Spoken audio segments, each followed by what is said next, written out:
we isolate preterm milk.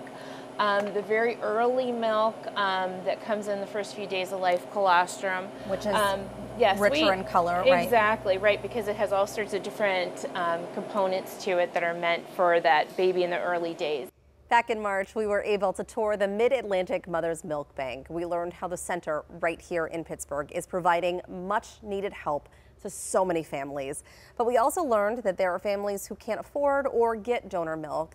That could soon change. We have Denise O'Connor here, the executive director of the Milk Bank, with us today, and this is really exciting news. Can you refresh us a little bit about Owen's Law? This was something we talked about when you were here back in March.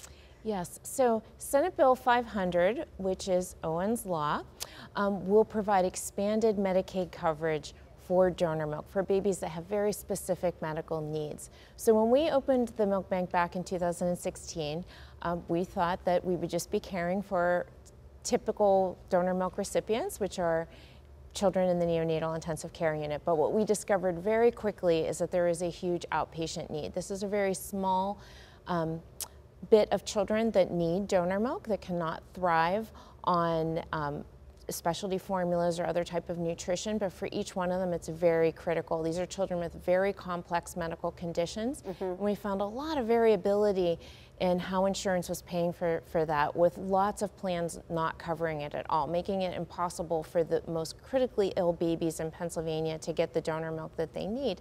So this bill is actually the result of 5 years of advocacy. Wow. Trying to work on getting better coverage for donor milk to make sure that all babies that have a true medical need have access. Well, congratulations then. You have to, and once you heard that it had passed with bipartisan support, right? Oh, very strong bipartisan support. You had to have taken a deep breath saying, oh my gosh, we finally did it. We finally did it. Absolutely, and there was nothing more joyful than calling some of the outpatient families that really struggled with coverage.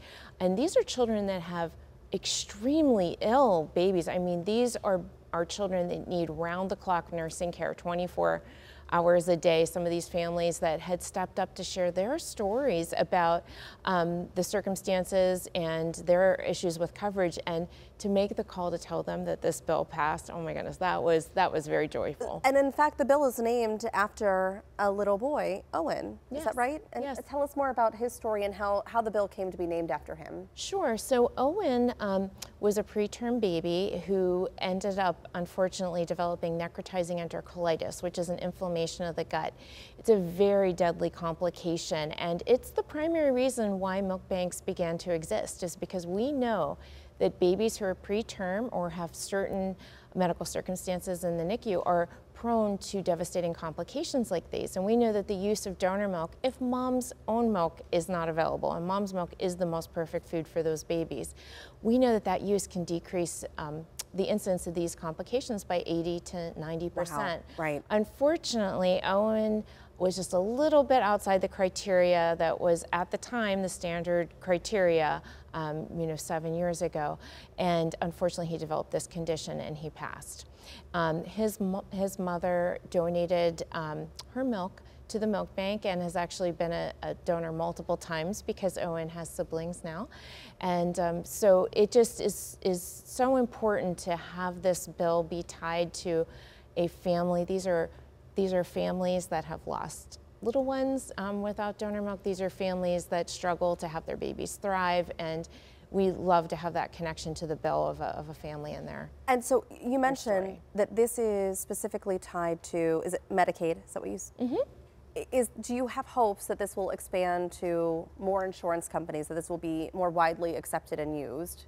Yes, so we already have seen much greater use of donor milk. We grow so much, I mean, an unbelievable amount every single year because the hospitals are seeing such good results. The physicians in the community are seeing with their outpatients such good results, and insurance coverage is growing. Now, we focused on Medicaid because the vast majority of our recipients, because of the complexity of their medical conditions, they do have Medicaid. So, and we have been told that oftentimes what happens in Medicaid first eventually is what is adopted by commercial carriers as well. So we feel that this is one of another building block to get to where we need to be as far as making sure that there are no access issues whatsoever with donor milk for those children that need it. Well, and Denise, you have done so much to help expand what's happening with the milk bank, and you expect to see a great need in the future too, continuing on.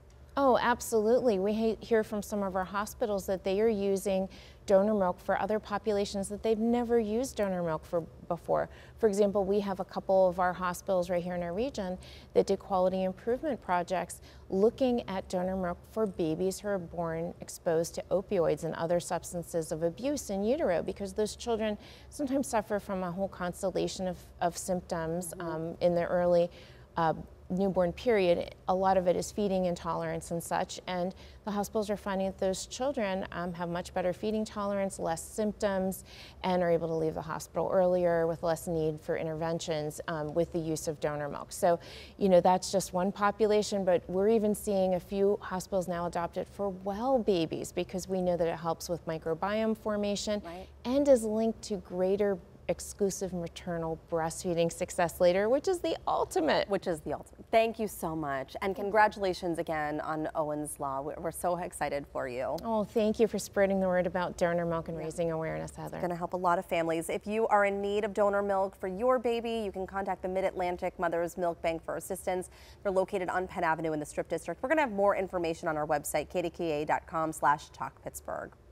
And still to come on the show, the new Netflix film that shines a light on a civil rights leader. We're hearing about the process of making this film from a local actor who was involved. That's up next.